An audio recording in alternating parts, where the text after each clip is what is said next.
Hello दोस्तों, जैसे कि आप सबको पता है कि केवीएस में प्राइमरी टीचर के इंटरव्यू चल रहे हैं। तो इंटरव्यू के लिए काफ़ी बच्चे तैयारी कर रहे हैं कि काफ़ी बच्चों के इंटरव्यू हो चुके हैं, काफ़ी बच्चों के इंटरव्यू बाकी हैं। तो सबसे पहले तो सबको बधाई है जिनका भी इंटरव्यू के लिए सिलेक्शन हुआ है। ठीक है। तो सबसे पहले मैं आपसे एक बात कहना चाहूँगा, जिसका भी सिलेक्शन हुआ है वो एक आस बना के रखें कि हाँ भाई आपका सिलेक्शन होएगा। क्योंकि अगर आपके नंबर, एक पॉजिटिव चीज़ मैं आपको बताने जा रहा हूँ। अगर आपके नंबर, आपके कट ऑफ आई है उससे अगर 10-15 नंबर ज़्यादा हैं, कितने ज़्यादा हैं? 10-15 नंबर बहुत होते हैं। 10-15 नंबर, एक मिनट बता रहा हूँ मैं आपको। अगर आपके नंबर कट ऑफ से 10 या 15 नंबर ज़्यादा हैं तो इंटरव्यू में आपको 5, 10 या 20 यहाँ तक भी अगर आपके नंबर होंगे तो आपका सिलेक्शन हो जाएगा। समझ में आ रहा है? जैसे रिटर्न में आपके जितने भी कट ऑफ गई है उससे अगर 10 या 15 नंबर ज़्यादा हैं तो आपके इंटरव्यू में 10-20 नंबर आने पे आपका सिलेक्शन हो जाएगा। सबको पता है कि जो रिटर्न टेस्ट है उसका वेटेज होगा 70%। कितना होगा? 70%। जितने भी मार्क्स आए हैं आपके रिटर्न में उसका 70%, और जितने मार्क्स आपके ये प्रोफेशनल कॉम्पिटेंसी टेस्ट जिसमें जो कि आप इंटरव्यू कह रहे हो उसमें जो आएंगे उसका 30% होगा। ठीक है। उसके लिए मैं आपको बताना चाहूँगा यहाँ पे, लास्ट टाइम तो क्या था कि पूरे 60 में से दिए थे। पूरा इंटरव्यू 60 नंबर का था, उसमें से आपको मार्क्स दिए गए थे। अब 60 में से कितने मिलते हैं किसी को, वो सब पे उसकी जो उसने परफॉर्म किया उसके आधार पे डिपेंड करता है। यहाँ पे आता, इस बार इन्होंने क्या किया है, डेमो टीचिंग किए है 30 मार्क्स की।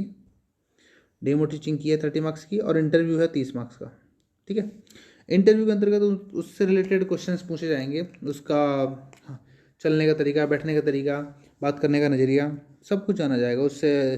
केवीएस से रिलेटेड कुछ क्वेश्चंस हैं प्रैक्टिकल बेस्ड, वो क्वेश्चन पूछे जाएंगे। जैसे केवीएस में एग्जाम्स वगैरह के बारे में पूछ सकते हैं, केवीएस की पढ़ाई के बारे में पूछ सकते हैं, बच्चों से रिलेटेड कोई क्वेश्चन पूछ सकते हैं, फंडे एक्टिविटीज़ के बारे में पूछ सकते हैं, कुछ भी पूछ सकते हैं। इसके अलावा डेमो टीचिंग मेन आता है। काफ़ी बच्चे तो वो कर रहे हैं कि सर डेमो टीचिंग में क्या पूछा जाएगा। डेमो टीचिंग देखो डिपेंड करती है इंटरव्यूअर पर कि इंटरव्यूअर कैसा है। अगर उन्होंने कह दिया कि आपको अपने हिसाब से डेमो टीचिंग देनी है, जैसे कि उन्होंने काफ़ी बार क्या होता है, जैसे वो खुद को टॉपिक बताता है और आपको उसको पढ़ाना पड़ता है। सपोज करो आप काफ़ी बच्चों को परेशानी आती है इंग्लिश लैंग्वेज में। यहाँ पे जब क्या होता है, जैसे डेमो टीचिंग में दोनों सब्जेक्ट में, दोनों लैंग्वेज में पढ़वाया जाता है। सपोज करो आपने कोई भी टॉपिक हिंदी में पढ़ा दिया तो वो कह सकते हैं कि इसी टॉपिक को आप इंग्लिश में पढ़ाओ।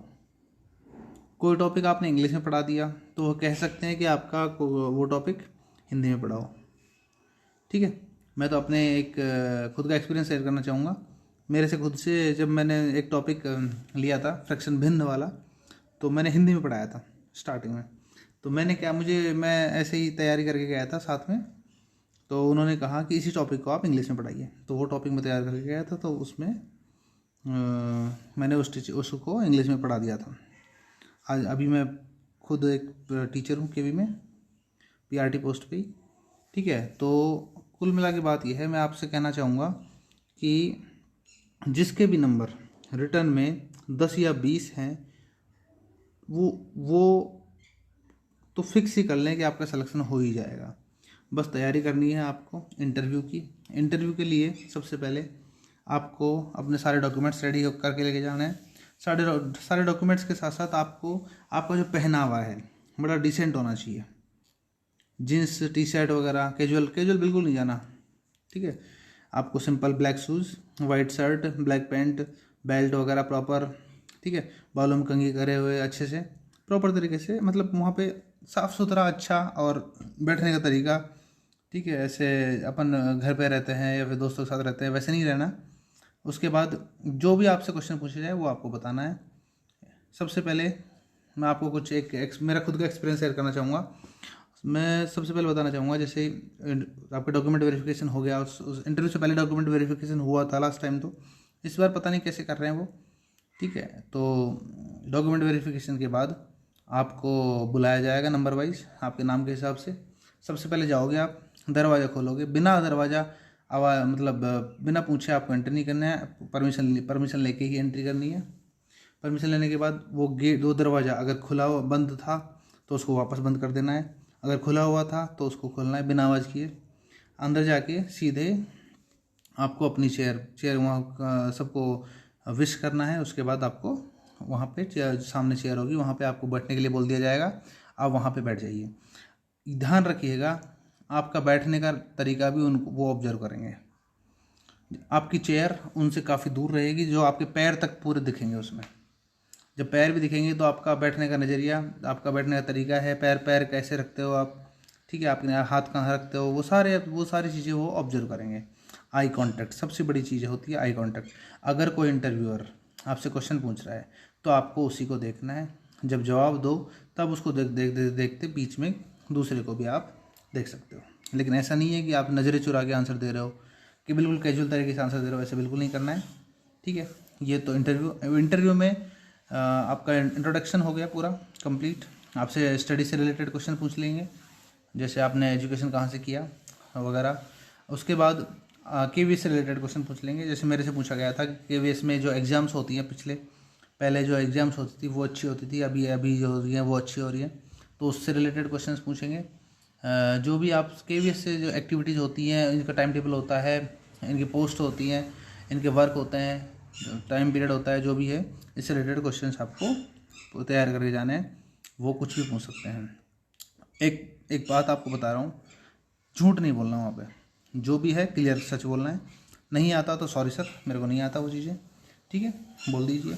अगर मेन प्रॉब्लम आती है काफ़ी बच्चों के साथ कि इंग्लिश बोलने में प्रॉब्लम है, वो सबसे स्टार्टिंग में सभी के साथ होती है। तो आपको करना क्या है, जिस भी लैंग्वेज में आप कंफर्टेबल रहें उसी लैंग्वेज को ज़्यादा प्रेफर करें, ठीक है। ऐसे हड़बड़ाहट में इंग्लिश बोल बाल के ऐसे अपना इंप्रेशन गलत ना करें। इंग्लिश बोल रहे हैं, गलत इंग्लिश बोल रहे हैं, फिर वहाँ पे इंप्रेशन गलत जाता है। वो नहीं देखता कि हाँ भाई आप इंग्लिश बोल रहे हो, अगर आप गलत बोल रहे हो तो वो इंप्रेशन गलत जाता है, ठीक है। शुद्ध हिंदी में बोलिए, कोई दिक्कत नहीं है। जो वो पढ़वाने के लिए बोले या फिर इंट्रोडक्शन करना है वो तैयार करके जाइए थोड़ा बहुत, ठीक है। उसके बाद आपसे डेमो टीचिंग के लिए बोला जाएगा। दो चीज़ें हैं, या तो डेमो टीचिंग में आपके खुद के टॉपिक के ऊपर वो पढ़वा सकते हैं, या फिर वो खुद एक टॉपिक देंगे चारों सब्जेक्ट्स में से। आप मैक्सिमम होता ये है कि आपसे सब्जेक्ट से रिलेटेड क्वेश्चंस पूछते हैं, जैसे आपका जो ग्रेजुएशन में सब्जेक्ट क्या है उससे रिलेटेड आपसे क्वेश्चन पूछ लेंगे, हाँ ठीक है।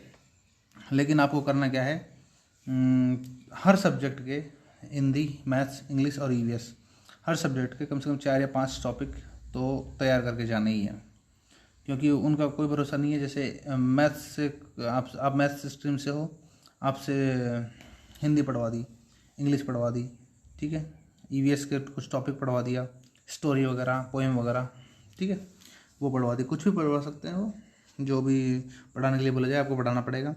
मैंने बताया आपको, वो आपकी किस्मत के ऊपर है कि टॉपिक आपका खुद का चूज किया वो देते हैं, या फिर अपनी मर्ज़ी से वो खुद अपनी मर्ज़ी के टॉपिक आप पे थोपते हैं और आपसे पूछते हैं कि आपको ये पढ़ाना है, ठीक है। टेंशन बिल्कुल नहीं लेनी है। मैं फिर कह रहा हूँ, इंटरव्यू के मात्र 20% वेटेज है। आपका सिलेक्शन आपका रिटन टेस्ट ही करवाएगा। अगर जिस बच्चे के 30 के अबव, सपोज करो आपके 15, 20, 25 थोड़े ज़्यादा एक्स्ट्रा हैं इसमें, 15, 20, 25, 30, तो उनको तो ज़रूरत ही नहीं है तैयारी करने की। 5, 10, 15 तक आपका सिलेक्शन पक्का हो जाएगा, ठीक है। उसके बाद आता है डेमो टीचिंग। हो गया। डेमो टीचिंग में बिल्कुल नहीं वो करना, आपको सब्जेक्ट वाइज अलग अलग दे सकते हैं वो, कि आप जो हिंदी में पढ़ाना है, इंग्लिश में पढ़ाना है। उसके बाद आपको जस्ट लास्ट में जो बोलेंगे ठीक है, और जब वो भेज देंगे बाहर तो थैंक यू करके आपको बाहर आ जाना है। आपको बाहर आते ही आपका सिलेक्शन पक्का हो जाएगा। और जिन बच्चों के नंबर कम हैं, जैसे रिटर्न में आपके जो कट ऑफ गई है उससे 4-5 नंबर ज़्यादा है, 1-2 नंबर ज़्यादा है, मात्र मेरे मतलब अंडर 10 है, उनको थोड़ी प्रैक्टिस की ज़रूरत है। आप जितना प्रैक्टिस हो सके अपने दोस्तों के साथ, अपने फैमिली मेम्बर्स के साथ आप डेमो टीचिंग की प्रैक्टिस कीजिए, इंटरव्यू की प्रैक्टिस कीजिए। आपका कोई इंग्लिश मीडियम से कोई दोस्त है, कोई साथ का है, फैमिली वाले हैं, तो उनसे इंटरव्यू इंग्लिश में लेने की कोशिश कीजिए, ठीक है। तो इस तरीके से आपने तैयारी रखी है और best of luck for exam. Thank you.